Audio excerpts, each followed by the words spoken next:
Monday morning and chill, and I only have one question for you, Jona. Looking forward if to you it. were your if you were your wireless headphones, where would you be? That would be. That's a good question. That's a really good question. Yeah, I've got the big ones now. I can hear you really well. Also look a bit stupid, but that's how it is. I mean, I don't think you look silly. I think most YouTubers wear the big ones. I mean, with people like us with like long hair and they get all caught up and stuff like that. So. Yeah. So it's been about a month. Corey's having some technical difficulties. I think he'll be in soon.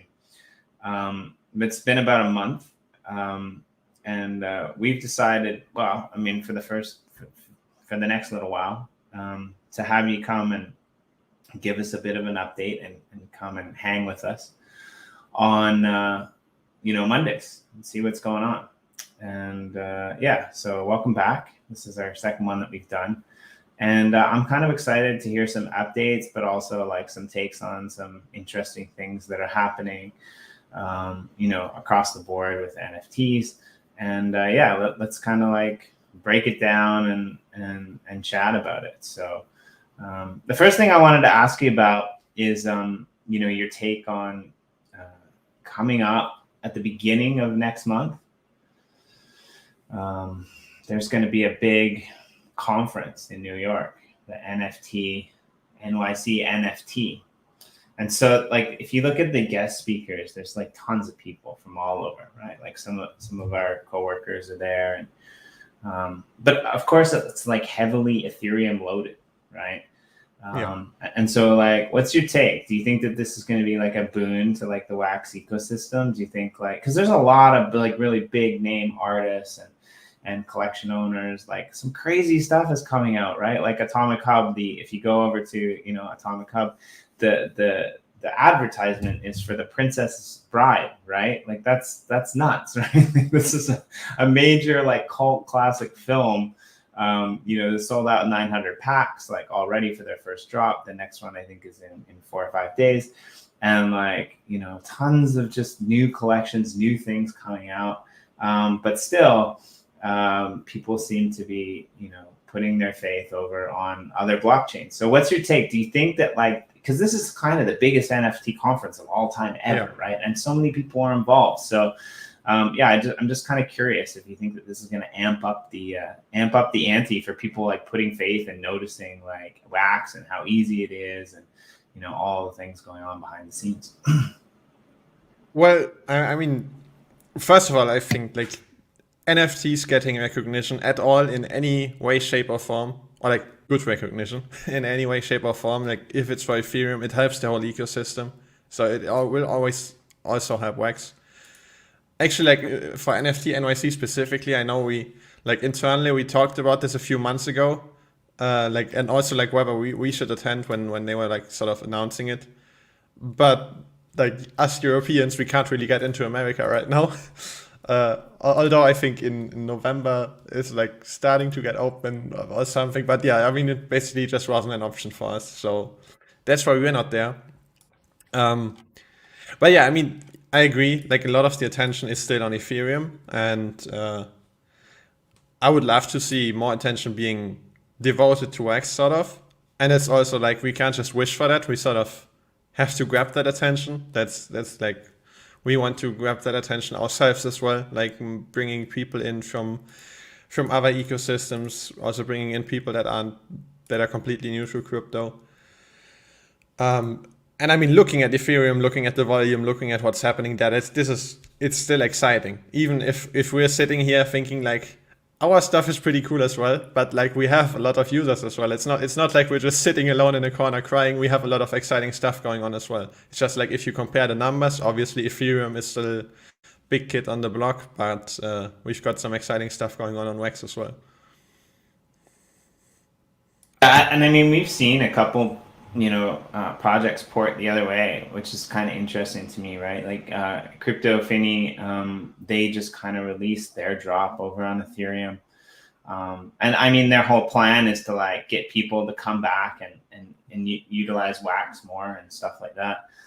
And I do a show with Sean over on Twitch once a week, and we were chatting about it with him there and also on our show here last week. But basically, you know, they said that just doing this, they had so many people coming in and like, you know, trying out things like Atomic Hub and looking at it and being like, what? This is really easy. Like, why is nobody using this stuff, right? Like, of course there's issues, of course there's problems, right? But like it's just really interesting to see. Like, I went to OpenSea the other day to participate in that drop, and it's not a bad platform, but like I haven't used it in forever.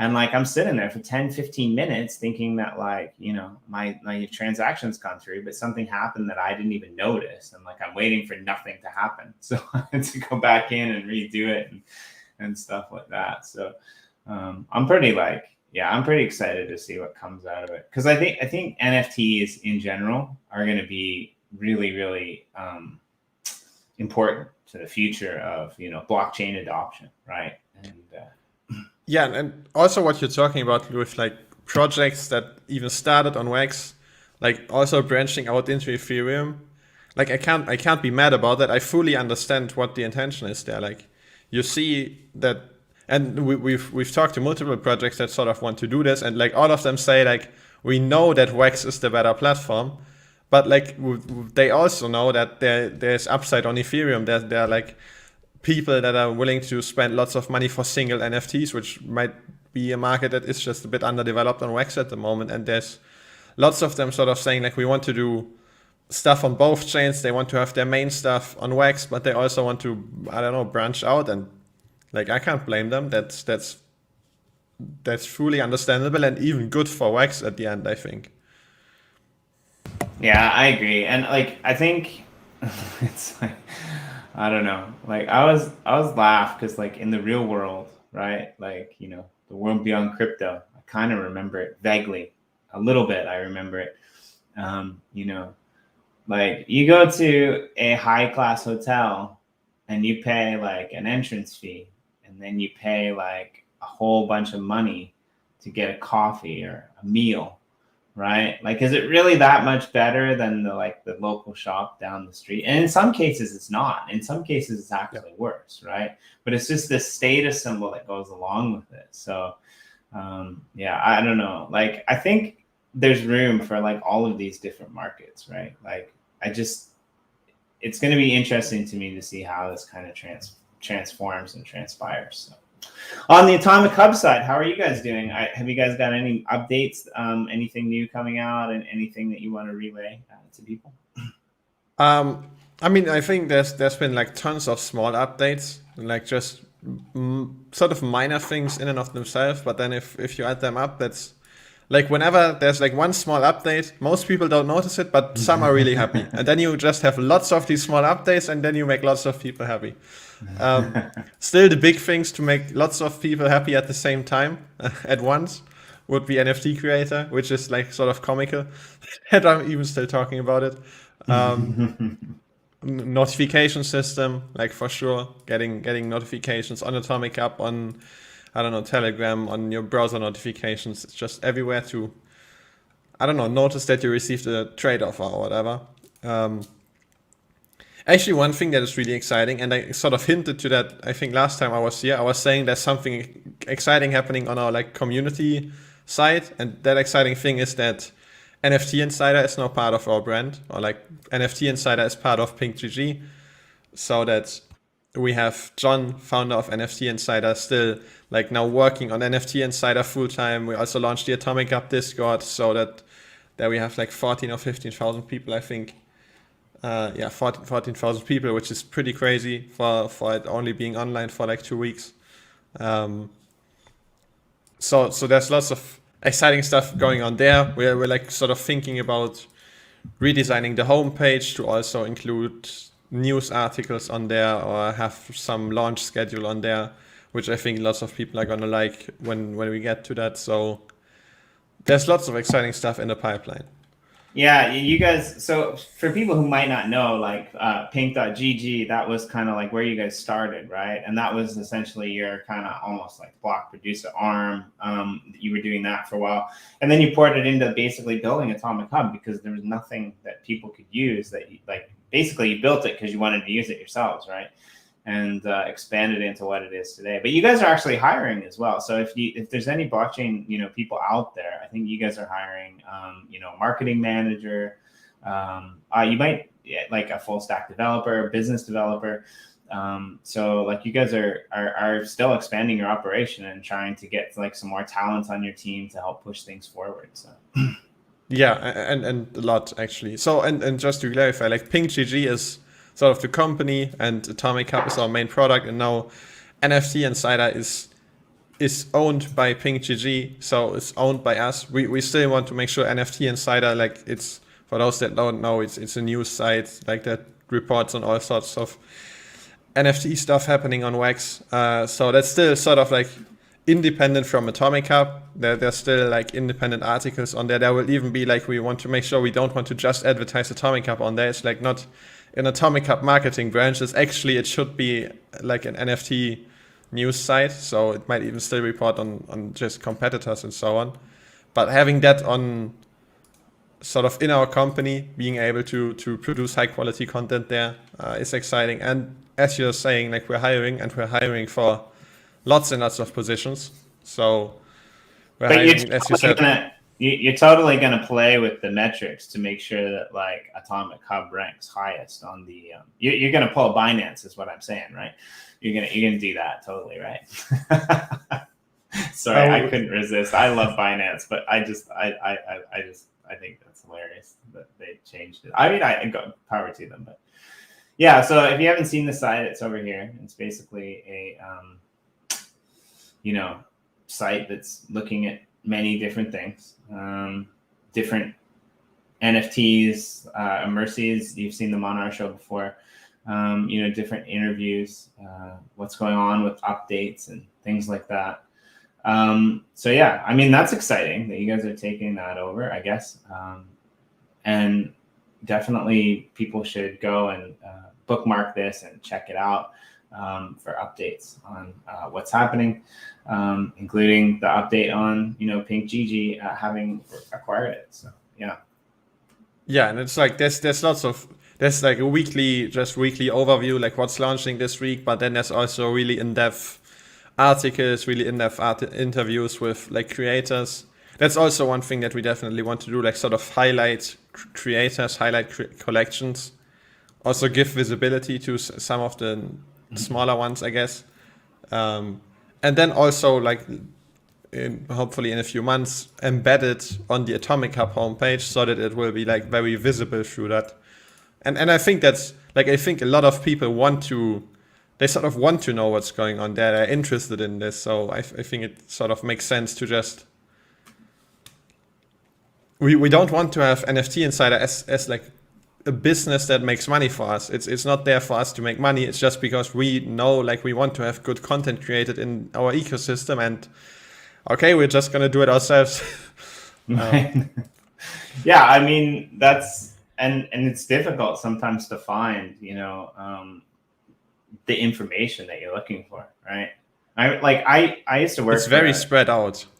Right. And I used to work for a small social platform, and getting people to come in and post on our social platform was really difficult because like different projects are using Medium, different projects are like, now it's the same thing with like interacting with the community. Some are using Telegram, some are using Discord, some are using Twitter, like Facebook, like, and it's just really hard, like especially in Wax, to like wrap your mind around it.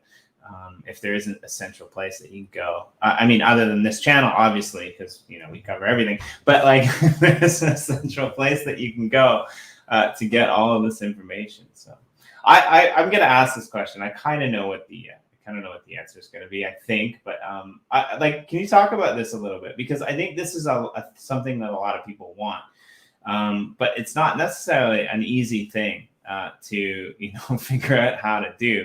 Especially a person, or a company in your position, right? Like, can we add Ethereum NFTs to Atomic in the hub in the future, and possibly other chains like BSC. Is that something that's on your roadmap, or are you guys like entirely focused on, mastering the EOSIO technology, first? Yeah, so I mean, we thought about it, obviously, right? It's sort of natural thing to consider. There's a few things here. So one is that Atomic Hub is really like being just completely focused on atomic assets allows us to squeeze every last bit of performance and every last bit of features and coolness out of atomic assets. Whereas if you build a site to like support multiple chains, support multiple different technical standards, then it's either going to be inconsistent, then you're either going to have different features for different chains, or it's going to be like the lowest common denominator, which might still be very good, but then you lose some of these really like specific features. So, and on top of that, it's also a ton of effort. Like that's also quite crucial. It's not that we just snap a finger or we just work a month and then we have Ethereum support. It would be like thousands of man hours to do something like this. So yeah, in the long term, it makes sense to think about this. In the short to medium term, we still have way too much cool stuff on our to-do list for Wax, so that's what we're focusing on. Yeah, fair enough. I mean, the EOS is fairly operational as well, right? Different EOSIO chains, that's obviously a very different thing, and that's very easy to do. Or like not very easy, but that's like a lot more doable.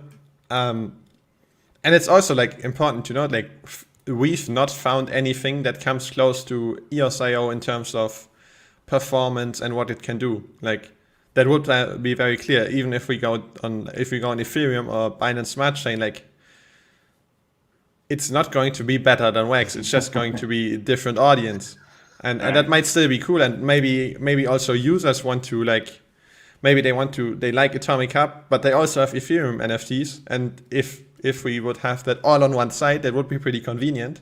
So like there's value to be had there, but EOSIO still is, from what we can see, the best technology underlying it. Yeah, and it's not even that easy to have them all. So even all the EOSIO on one site. Like I remember before you guys, there were a lot of collections that were listed on some of these other marketplaces, but you couldn't see them all together. I mean, one of the things that I personally like about Atomic Hub is that I can go in there and I can see my inventory from pretty much everything, right? Whether I picked it up on Nifty blocks, whether I picked it up through the homepage of another collection, as long as it's built on the Atomic standard, which you guys kind of came up with, then I'm able to see it there, which is really nice, because up until you guys started doing what you were doing, that wasn't possible to see everything. You had to jump around various different sites, and so I think that's pretty cool. So.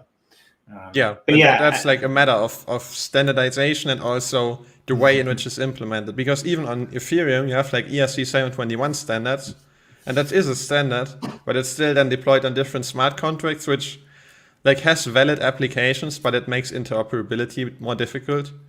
And this is where for Atomic Assets, it was very clear to us, like we want to have one single smart contract where everything is, and then it can be interoperable properly. And also to give credit, like that's what Simple Assets did, and we didn't even question it. It was just so logical to us, like of course we're going to do that as well. All right, yeah, I like it. So I have another question for you. I'm gonna, because I think this is just an interesting, what do you think happened? Right, there was that situation over in OpenSea.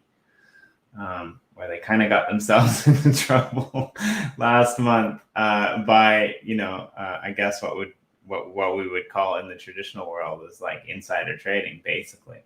The people who knew were buying up assets, beforehand, and then basically making a killing, right? Now, but to me, it seems strange because like everything's on the blockchain, and you'd think that the people who are running these exchanges would put two and two together. Maybe they just figured nobody would check. Like, I don't know, like. But I mean, we see this a lot in like terms of like, I know one of the things that you guys really struggle with, right? And I think a lot of creators really struggle with this is like, how do you verify that something is an original NFT, right? Like, and like YouTube for video streaming, for example, right? Like they're a multi-million-dollar corporation, probably more, and they like had to come up with this whole new algorithm to see like if something, and like do massive like web searches and stuff like that, right? So like there's just so many different difficult things to like do in terms of what you're trying to figure out. Sorry, I got a little bit sidetracked there, but like what I wanted to ask is like what's your kind of like take on that? Like there's a lot of issues when it comes to like NFTs and blockchains that like don't really exist in the real world, right? Like an artist shows up at a gallery, he signs the picture, you can watch him paint. I mean, even in recent times, there's been reports coming out of the U.S. and other countries where like people are buying like fake vaccination certificates because they don't want to get vaccinated, but they want to travel around, right?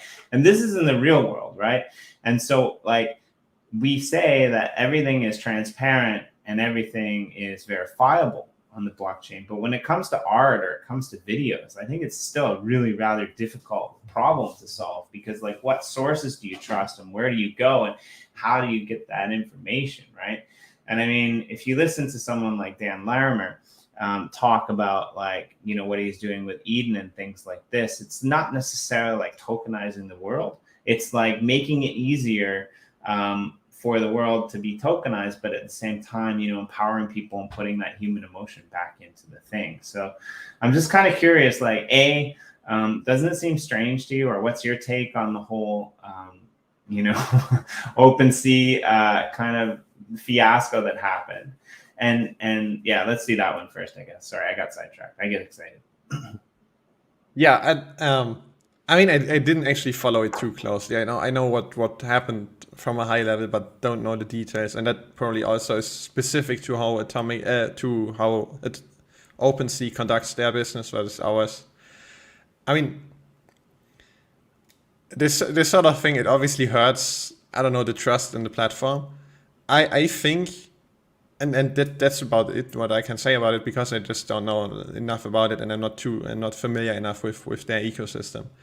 I know, like from our side, I'm not sure what you could even insider trade on, like what information we would have that would be worth to do insider trading on. Like, I guess the one thing would be like buying up NFTs before you verify something. But I feel like if something is about to get verified, then people know that it's a good project, and then the verification is just, it's not like a surprise and oh my god, and now it's worth way more. It's more like it's been coming and now it's official. So but still, that's actually, I think I talked about that in the past. That's why I personally don't really collect Atomic Cup NFTs or like Atomic Assets NFTs, and I don't buy packs and so on, just to not even let there be any suspicion. Like I'm not buying packs and opening them and then I get something really rare and all of a sudden people start questioning if it's really random or something. I don't want to get into that. So right. I'm just on the sideline even to avoid that. That's actually really sad. Like you're missing out on the thing that you built because you wanted to use, because you don't want I kind of although I feel like I still see a lot. I just don't click the buttons myself. Right. Yeah. Fair enough. Somebody, build a site that like Jona and his team can use. That's yeah, please. But yeah, I don't know. Like it's kind of, it's difficult for me even, right? Like, cause I want to, I used to take a lot of photographs and things like that. And, so like to the second part of the question, I'm always thinking like, I get like, especially with digital photographs, like you can take really good photos of somebody else's photos, right? It's not that difficult to do that.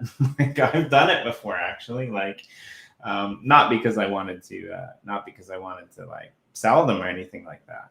But I just think that like there's going to be like so many new challenges that we're going to have to face while we port to this kind of online, you know, artistic community type of thing, right?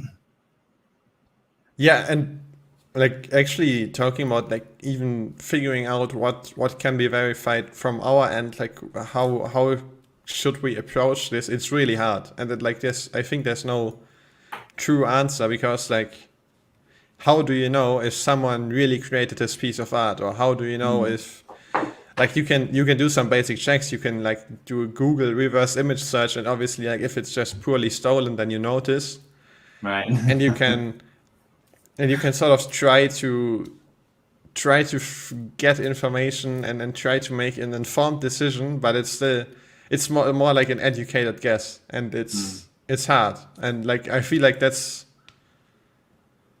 can easily be like a full-time position, just thinking about the whole day, like how should we approach this, like not even executing on it, just like thinking about it, just like from a philosophical point of view almost.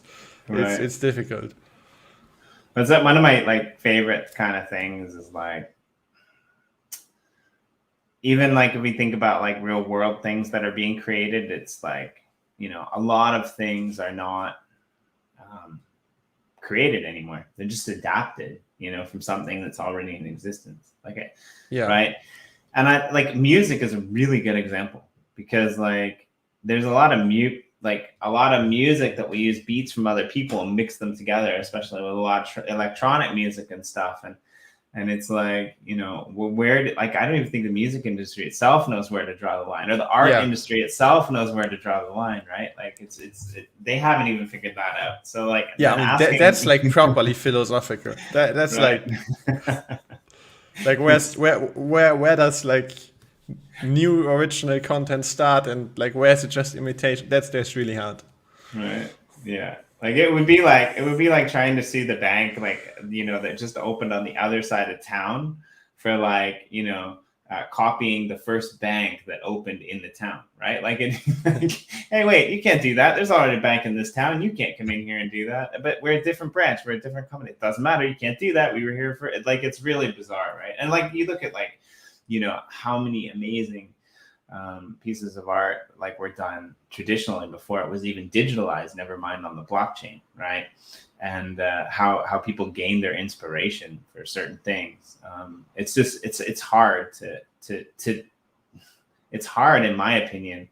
Like, I mean, there's a difference between blatantly going out and stealing something and you know, adapting something or renewing it. Yeah. Art forms have a big thing kind of like that. So one of our friends here on the channel, he does this thing which I really like. He does this limited liability thing.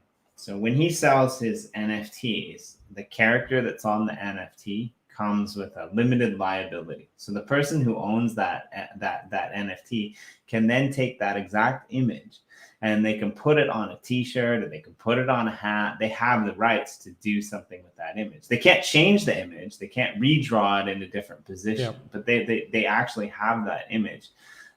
If you know Nifty BC over on the Morbs, he comes on this channel. We do things together. And I just really like that idea, right? Like this, it's almost like a new way to copyright or trademark something that you create, right? So I'm just curious, like, what benefits or potentials? This just became like a not even Monday morning and chill. This became a Jimmy D Let's Grill Jona interview. Sorry, I get really excited, but what that's what happens when Corey doesn't show up like a well professional. What things are you like most excited about in the NFT space? Like what potential do you think that we have? Because I think like marketing, advertising, like the ability. I'm kind of glad Corey's not here because he'd yell at me again. But basically, the ability to like tokenize coupons and all of these other types of things would just be beautiful, right?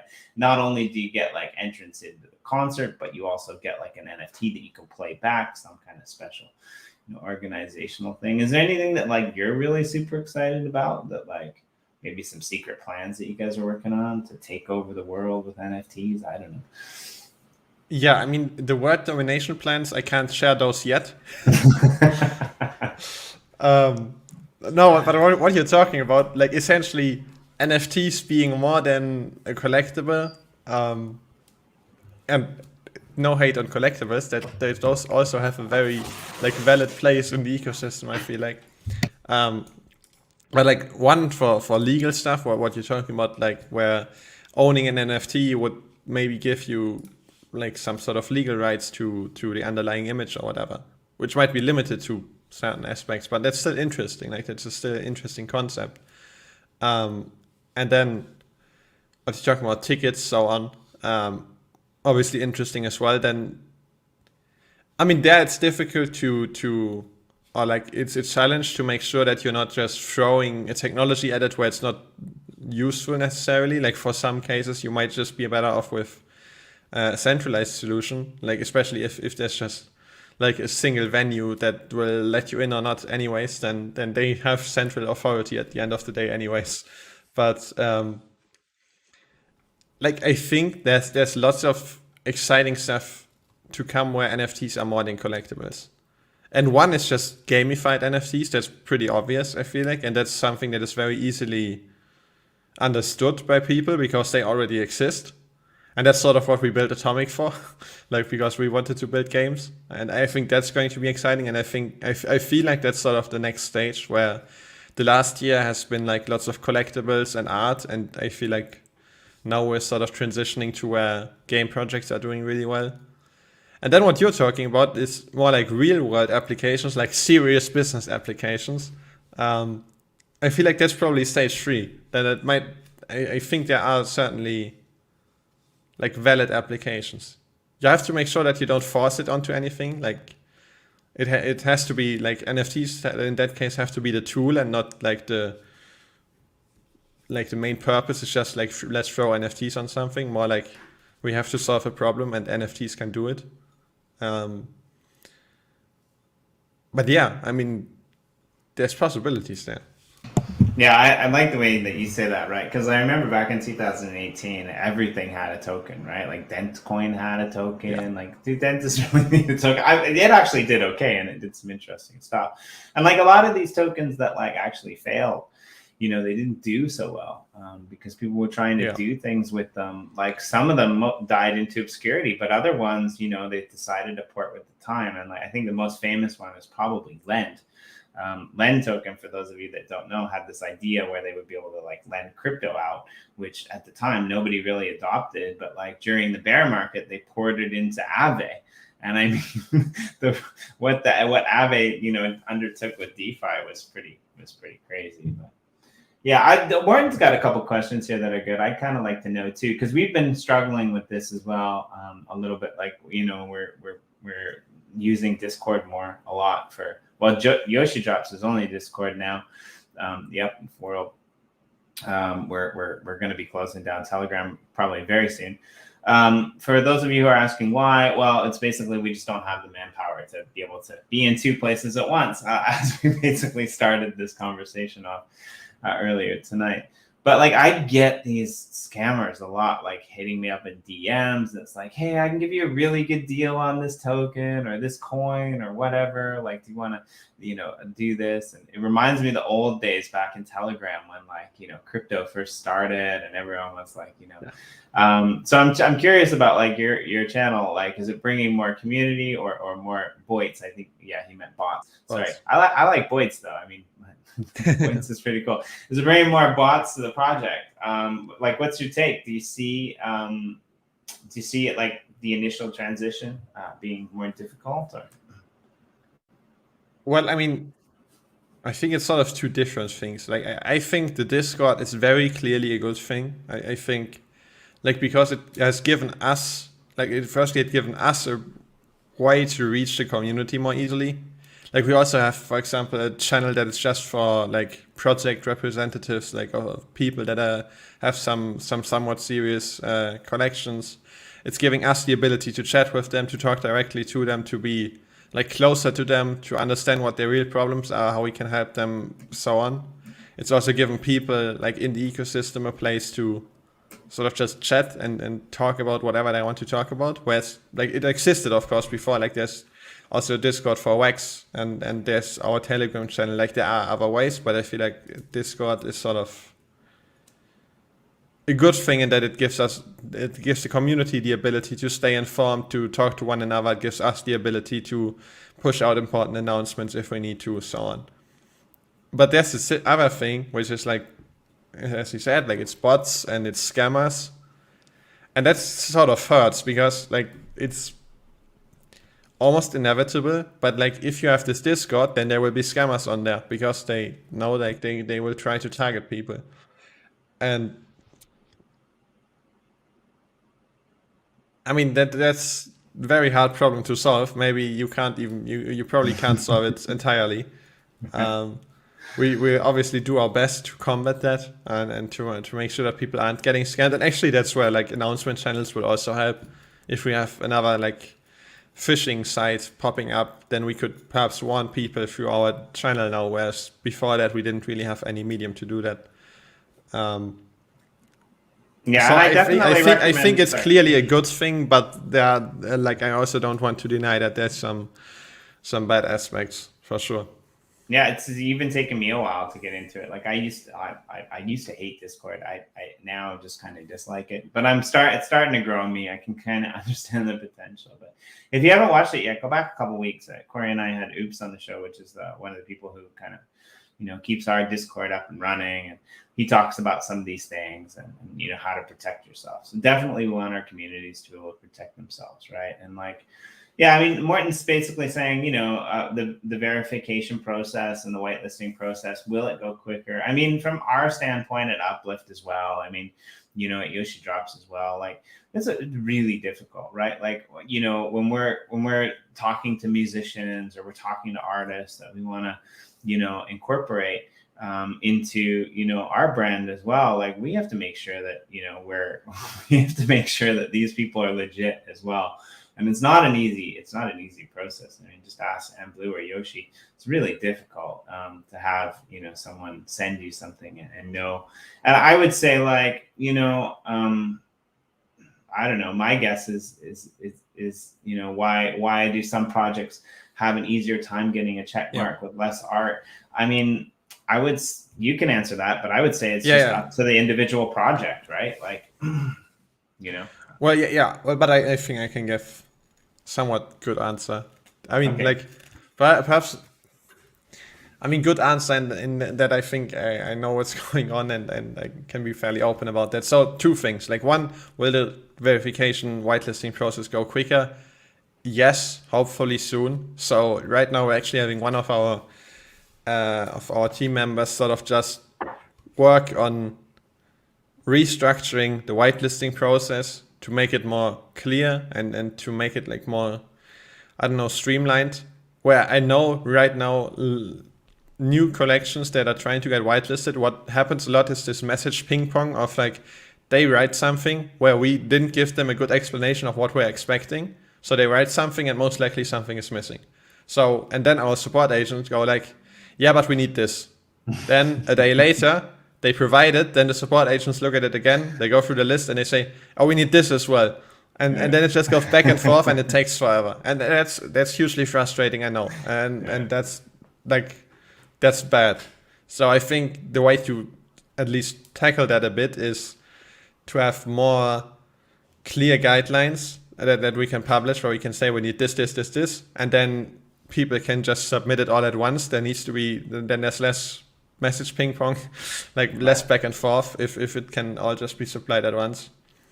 We're actually also thinking about using some sort of KYC in the process as an optional step, and that would be important because basically the reason why this whitelisting process has become so complicated, it has been a lot easier like a year ago, but the reason why it's so complicated is we need to make sure that we don't whitelist scammers, if at all possible.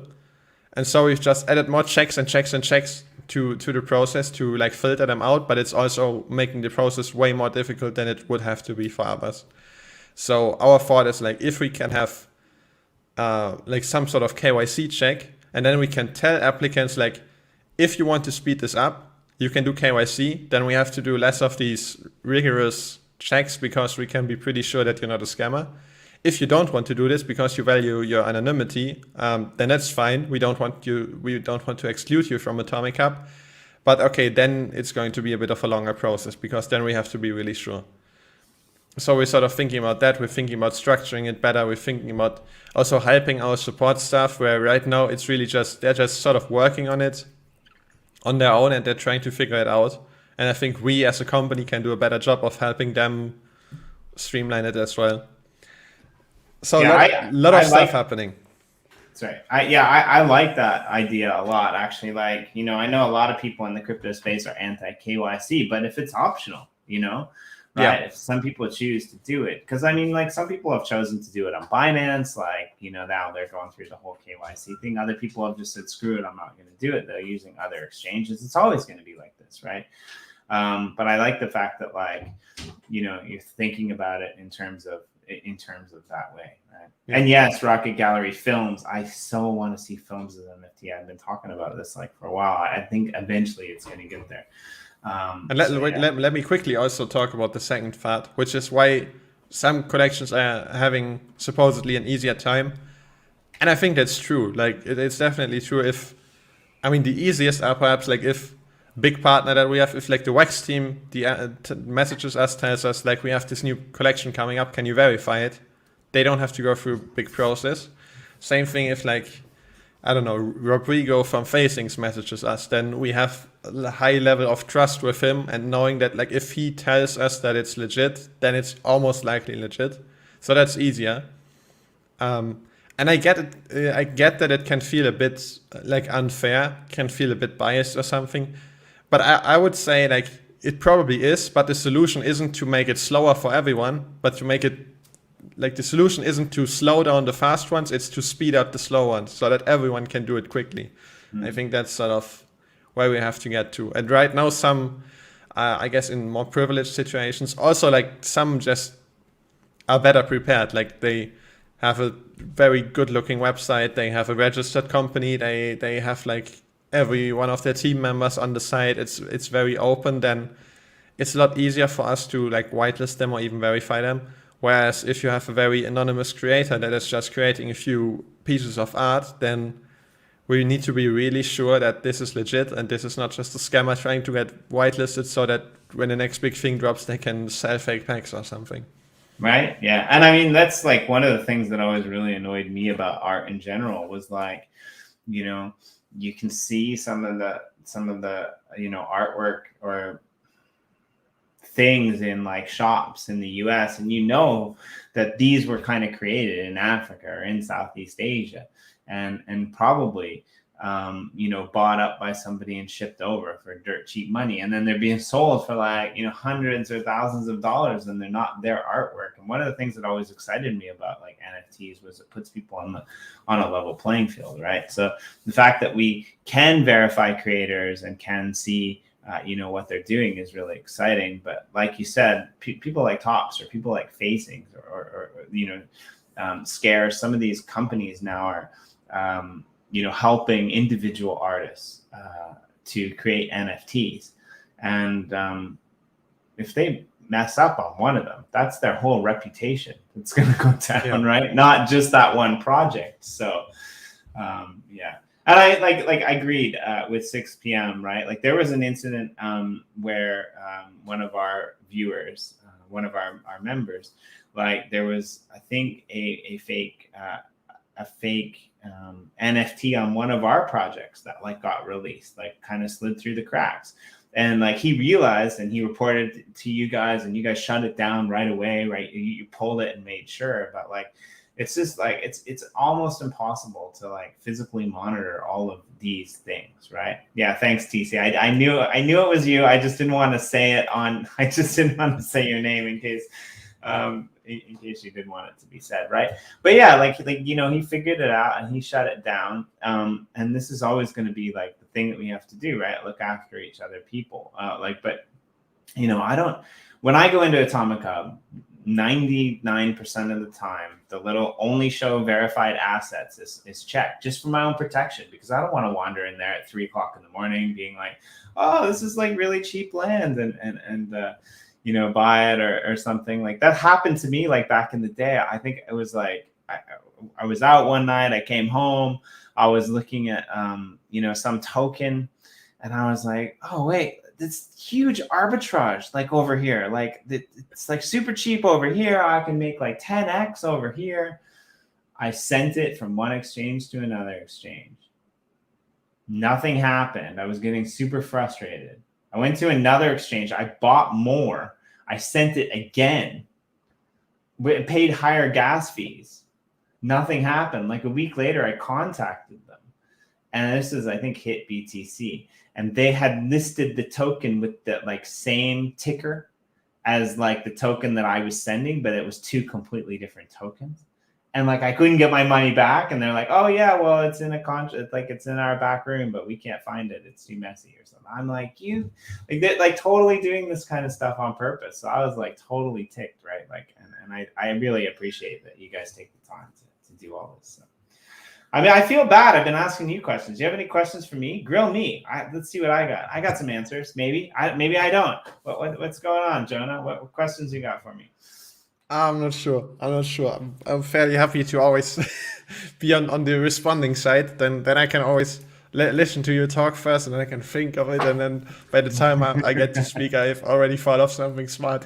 If I have to start, this is just going to get worse.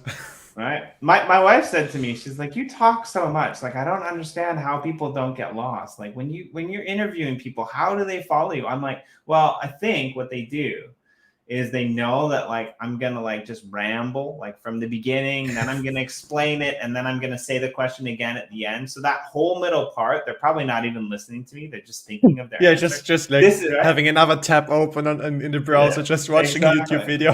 Yeah. This is intentional. This is why I do it. I do it to give our guests some time to drink. What's my favorite hot drink? That's a great question. 6 p.m. I guess.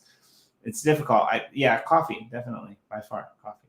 I'm a really big fan of coffee, and I like coffee with a little bit of milk and honey, fresh honey. I'm not a sugar guy. Jonah, what's your favorite hot drink? Or maybe you don't like hot drinks. I don't like coffee, so that's already like big part of it out. I mean, I kind of like tea, but I don't drink it often. Also, just just hot water is actually really good. Like I know, I drink like almost exclusively water. I don't have any soft drinks at my home. I don't have any like apple juice. I have nothing. I just drink water, and usually it's just like room temperature, and that's nice. But sometimes just hot water is actually really good. Yeah, my dad's a big fan of that. Actually, he does that as well. It drives me crazy because I'm just like, you're just drinking hot water. But that's just me, right? Like I don't really like. I don't mind. I like cold water, but yeah.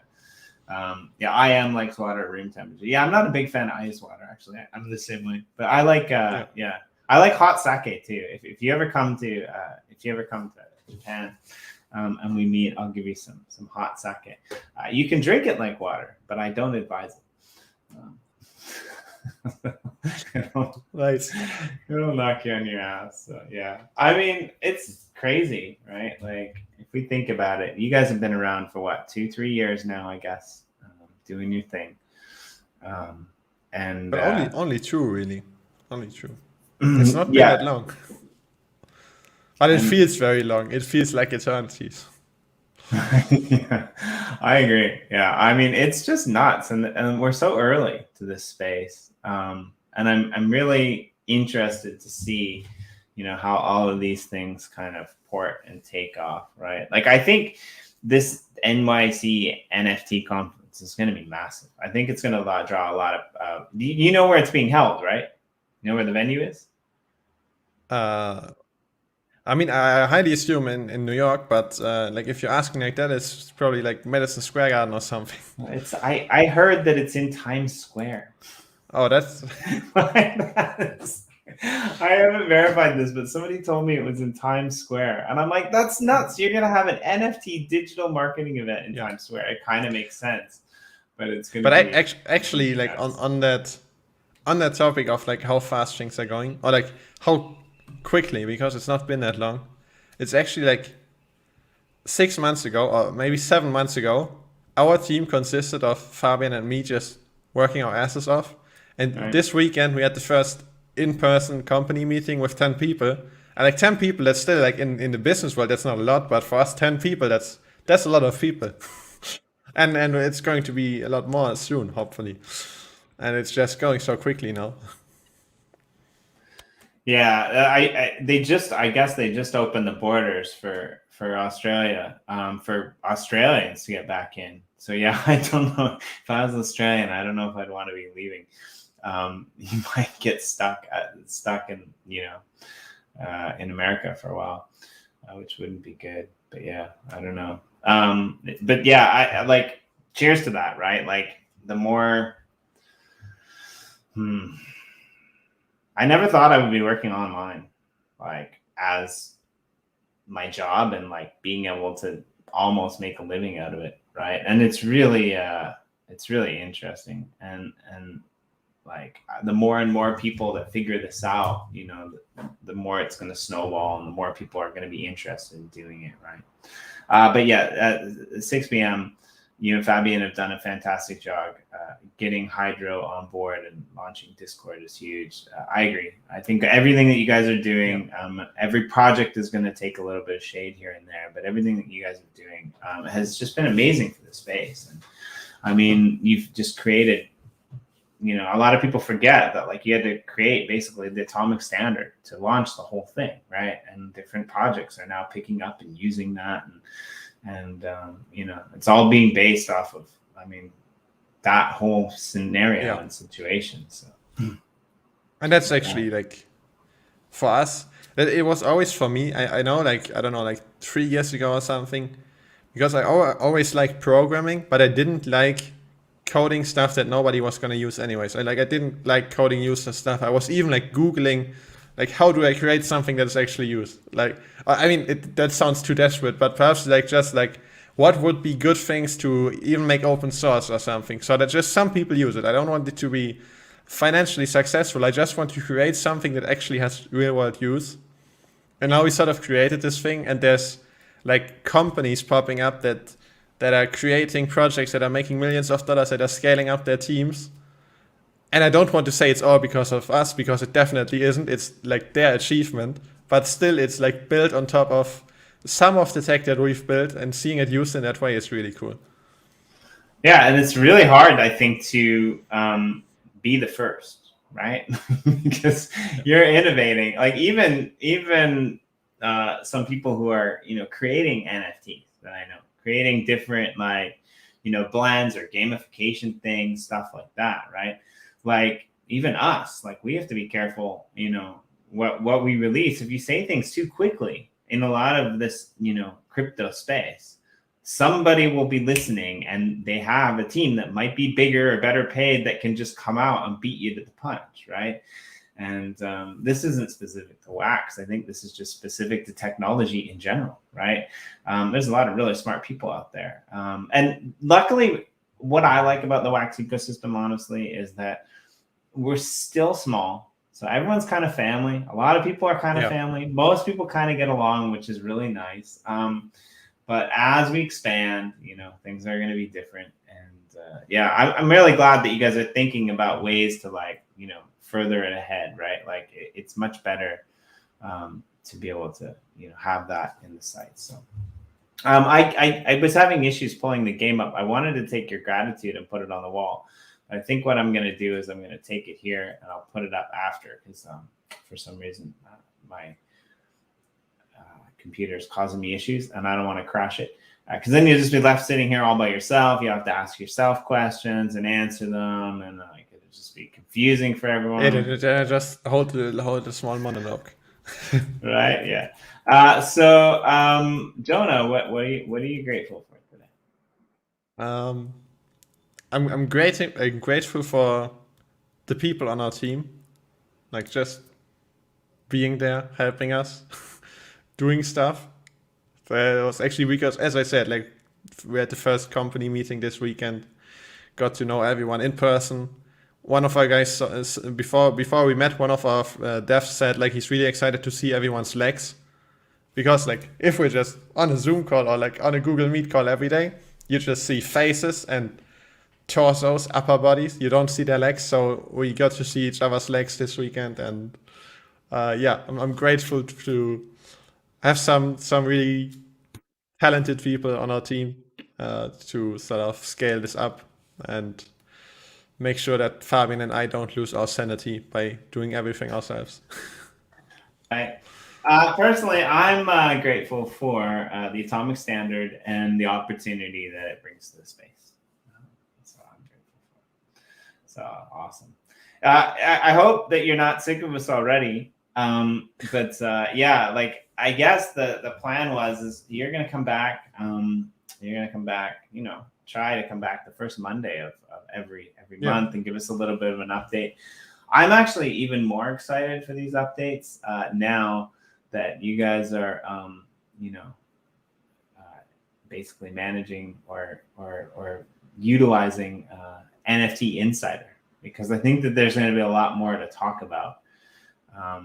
Corey always says, and I agree with him, like the best thing we ever did to keep in touch with the space is to basically start this broadcast network, right? Without it, we wouldn't be looking out and about and having time. So as always, if you guys have any questions or whatever, feel free to drop back in next month. I think it'll be November the 1st, which will be crazy. I don't know what we're going to do the 1st, 2nd, and the 3rd. I mean, the NFT, new NYC NFT conference is happening then. And I'm just going to try to get some people that I know to call into the show on those 3 days and hang out a little bit with us. And so I don't know. Maybe we'll see if we can pull somebody in on Monday. Maybe we'll grab Yoshi or somebody and see if he wants to call in and say good morning or something like that, which would be cool. You can direct him, to shout out a giant praise for, I could just see Yoshi being like, atomic hub, atomic hub, atomic hub. It would be great. So, but yeah, anyway, all you guys in the audience, thanks for joining us. Please share this out later so that everyone can get the deal. And thanks as always. Again, I apologize for Corey. I don't know, he's having some internet issues apparently. But he'll be back, I guess, tomorrow. We got a pretty good week lined up for you guys this week with some really interesting things that are happening. So definitely drop by and check it out. I'll be putting up an update probably sometime really soon. But just a very quick one. Tomorrow I'm doing a show on Shallow Dive with Love alongside Nathan with Taylor Alexander. You might recognize the name as the last drop over on Legend. No, sorry, over on Yoshi Drops. I get confused. Over on Yoshi Drops on Tuesday, tomorrow evening for Tech Talk on a Tuesday, we've got Miggy Crypto. Miggy Crypto is working with Ken Bozak and helping him with his KenCoin launch. So we'll be looking into that. On Wednesday for Media Moguls, we've got the 2nd edition of Austin Linney, who you remember is kind of a coach and, starting his own NFT show over on the Crypto Writer channel. And on Friday, October the 8th, we have got Matt Cho. Matt Cho is one of the guys who started the Drop Bears collection over on OpenSea a few months back. And they've got some new announcements and some cool things coming up. So that's all for us this week. Do you have anyone or anything you want to shout out there, Jona, before we let them go? No, I think I'm pretty happy with how it went. So thanks for having me on here. Really enjoyed it. And then no problem. Be back in a month. We'll see you in a month. And you guys all take care. Until that time, I got to chop with this hand today because the mouse is, the other hand. So see you guys all next time.